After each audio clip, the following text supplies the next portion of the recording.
Hello to all of you. Well, it's fantastic to be back at 2015. I can't believe how fast this year is actually going. And really, when one looks at it and considers how much has changed just in a very short 6 or 7 weeks that we've had this year, it's quite frightening to think that we're already kind of 15% of the way through this entire year. I do hope that most of you have had a fantastic start to the year. We've got a very exciting program this evening. And from my perspective, there's a lot to share with limited time. I'm also not 100% sure if we're going to have load shedding tonight, and so you're going to have to bear with me in terms of if it was to happen to me. I am just going to make sure, Brendan, just to let you know, Brendan, I'm going to make you an organizer as well, just so that we've got a little bit of redundancy here, just in case, so that everyone knows, just in case I go down for some reason. But so without further ado, what I'd like to do is get started. We've got some great guests joining us this evening, which I'm really, really excited about. But I think what I wanted to do is to ask everyone to get started is, what do you think we're doing here tonight? What is the purpose of tonight? A lot of people think that it's all just about investment and property. But what is your thoughts? You know that there's a little box where you can go and write your comments. And please go and just type in what it is that you're thinking tonight. What is your thought process? What are you hoping to get out of tonight so that we can make sure that we hit the bullseye dead center? What is it that you're looking to get from this evening? I know you thought that you were all going to be able to come along and just sit and let myself and Clem and James and our other guests do all the work. But I really wanted to get you guys to take part and to get your minds in action. Okay, so we've got a couple here. Time to take action, offshore investment, information sharing, look at the global. The writing is on the wall in this country. And how's South Africa? Let me open this up. I don't think there's that much. Fuck, where's my light? Brendan, just quickly, mate, I can hear you. Anyway, I'm going to mute you now. Okay, so I can see there's lots of people that have sent through their comments. So thank you very much. Future of South Africa, good advice, etc., etc. Okay, so for those of you who haven't participated, there's going to be plenty of opportunities through this webinar for you to be able to do that. I am a firm believer that those that participate and use their brains will get a lot more out of it. Obviously, a huge amount of work has been put into this, but to make sure that you get the most out of it, you need to be in the game. There's effectively going to be a structure this evening. We're going to focus really to start off with on why we do what we do. You know, a lot of people think that, it's quite difficult and it's hard to invest overseas. But at the end of the day, I think the most important thing is that when you understand the why, it's a lot easier to sort out the rest. I'm a big believer that when you know what you want, you can always get it. So we're going to start with the why. Then we're going to discuss the how and how we actually do it. And finally, we're going to go through the what. What specifically do we do? Now, in simple terms, at about 7:15, James Paynter is going to be joining us. And he's actually going to be discussing the Rand, what's happening with the Rand, the forecast of the Rand, and really the future of the Rand. And that's going to be very much part of the why and also part of the how. We basically have three major forces that are all coming together at the same time for us as South Africans. It's a tsunami of change that we are having to deal with.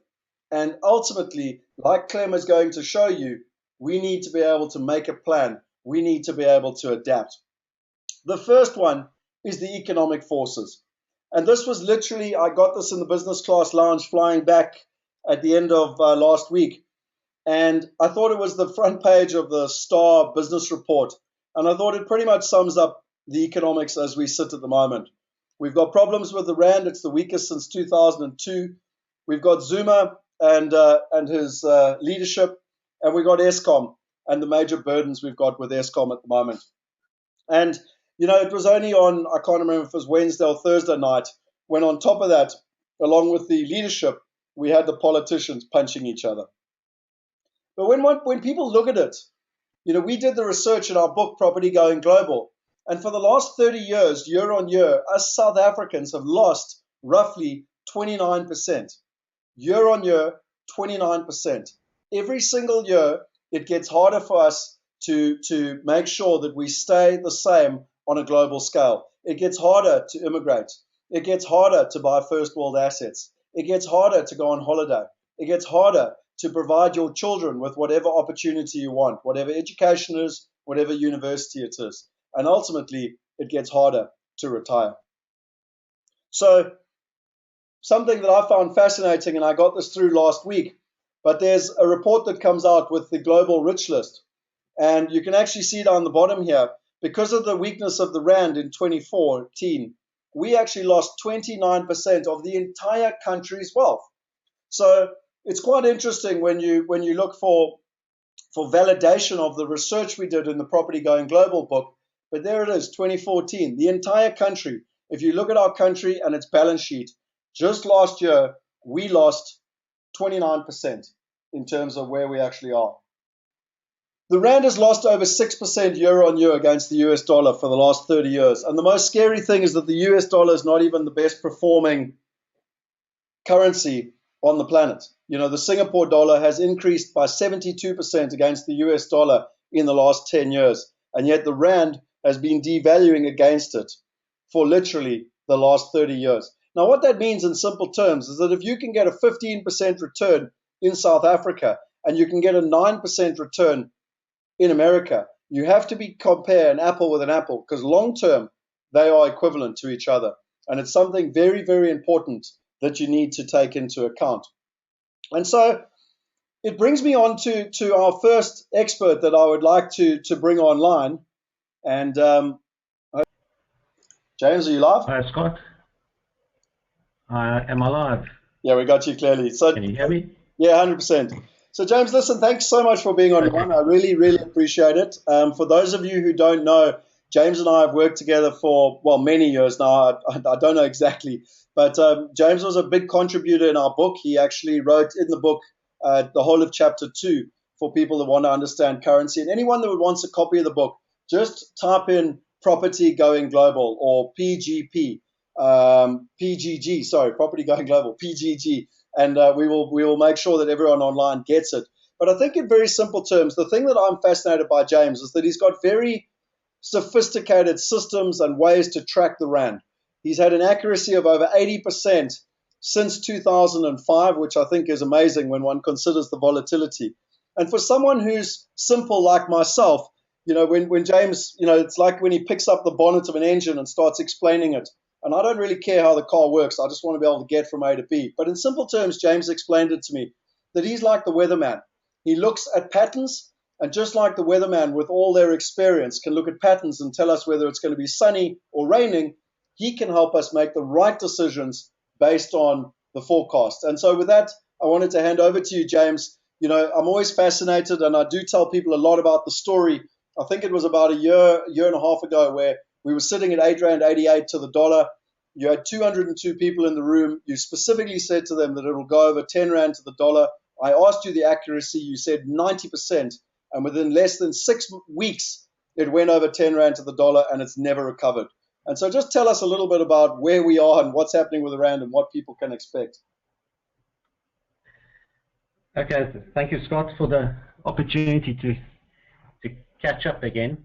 Have I got the ability to share my screen, or you just want me to talk off what you've got here? I can share screens with you. 2 seconds. There we are. So I've given you screen control now. You see it now? Yeah, I can see it. Yeah. Perfect. Okay. Right. Yeah, so just to give a broad overview here, this is look at the rand from the 1990s to where we are today. And as you can see, the rand moved from, I think it was 2 Rand 50 or so in 1990 to, we touched last week, as your newspaper said, we hit our worst levels since 2002 here. So we've been weakening for the past, since 2011, so almost 4 years of weakening here. So that's just, you know, looking giving you a broad view as to overall the rand is weakened. Okay. Go to the next screen, sorry. Oh, there we go. Now, just to overlay that, there are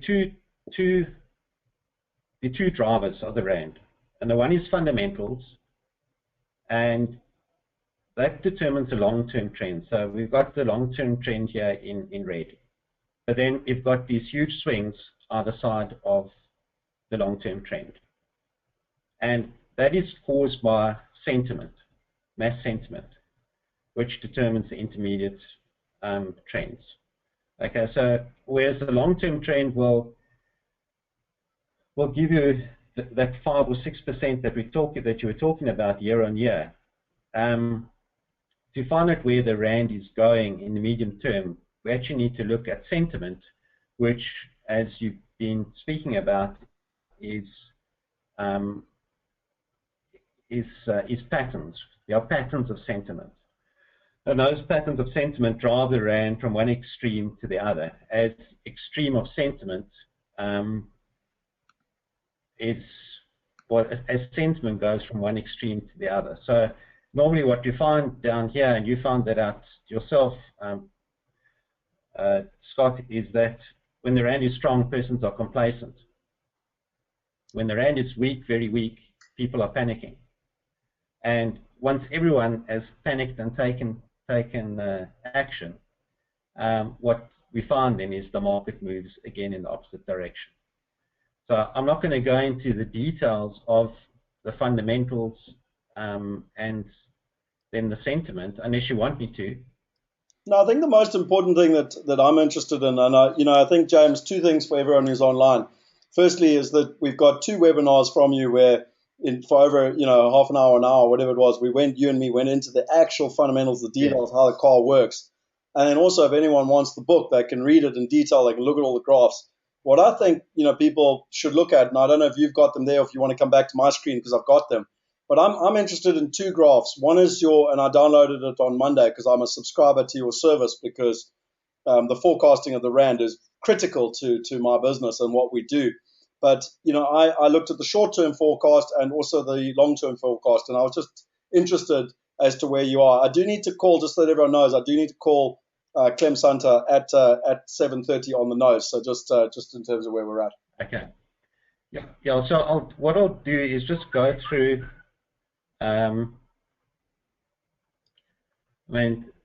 This is what we spoke about: the fundamentals and sentiment. The big driver here is sentiment in the forex market. But let's just go to where we are now on the long-term outlook.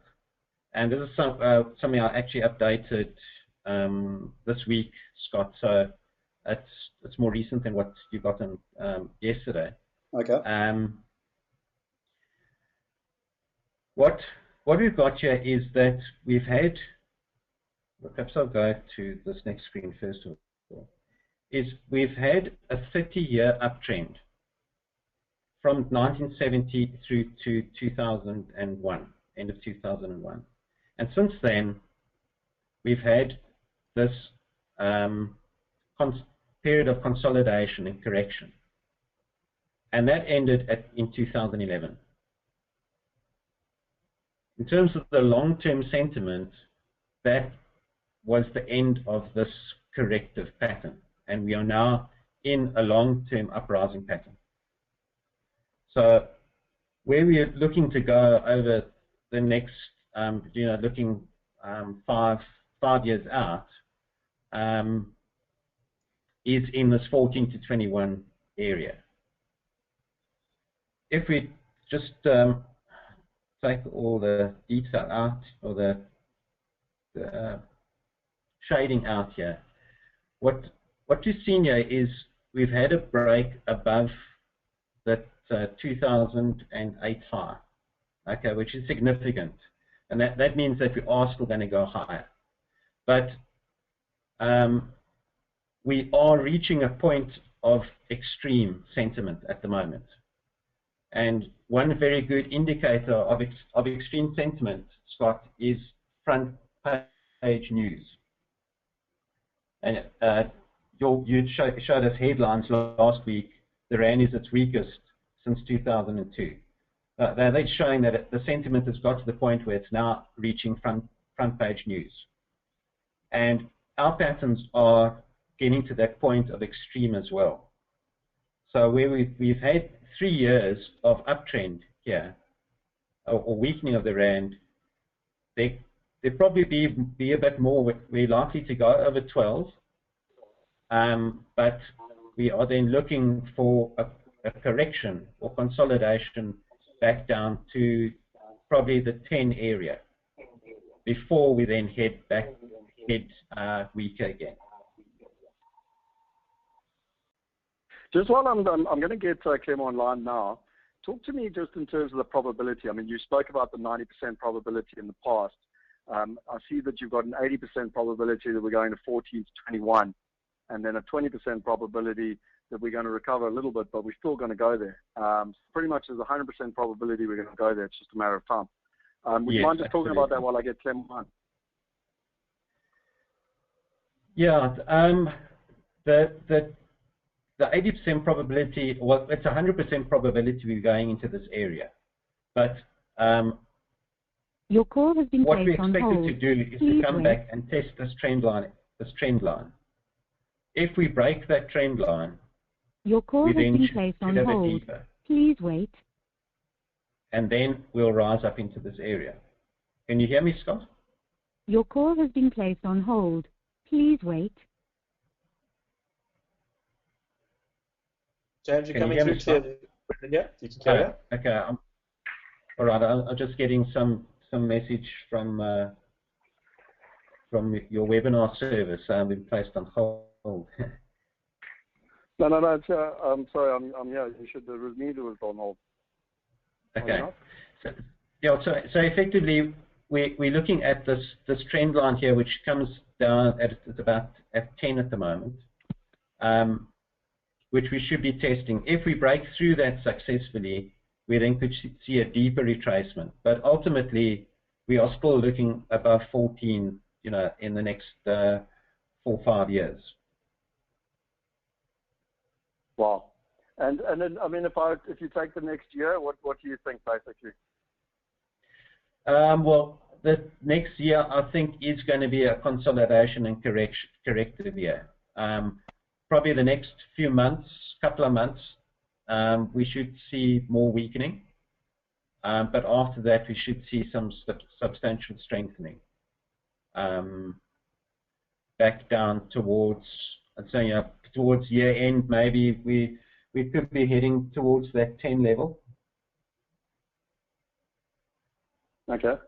Yeah, before we see further weakness.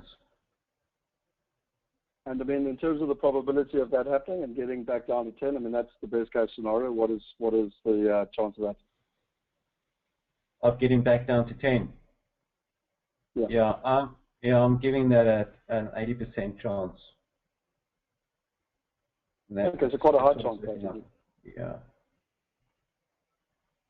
Okay. But you see, ladies and gentlemen, this is why this is so important, basically, in terms of actually being able to get through, and ultimately, why James and what he does is so important. The one thing that I do believe, which is probably the most important thing to say, and then I need to get Clem online here, is that the real thing when you're investing offshore is that you should be taking a 5-year view. And if you're trying to gamble in a couple of days, a couple of weeks, a couple of months, or with all due respect, 1 or 2 years, 3 years even, you're going to make mistakes. And we always take a 5-year view plus. And that's why for me it's the long-term trend lines that I'm looking at, and the 80% probability. Well, to be fair, 80% and then 20%, which adds up to 100%. That we're going to be between 14 to 21. So those are the long-term trend lines that I think are very important. Let me just I'm not sure. I know it's coming through here, but I'm just going to get Clem back online here.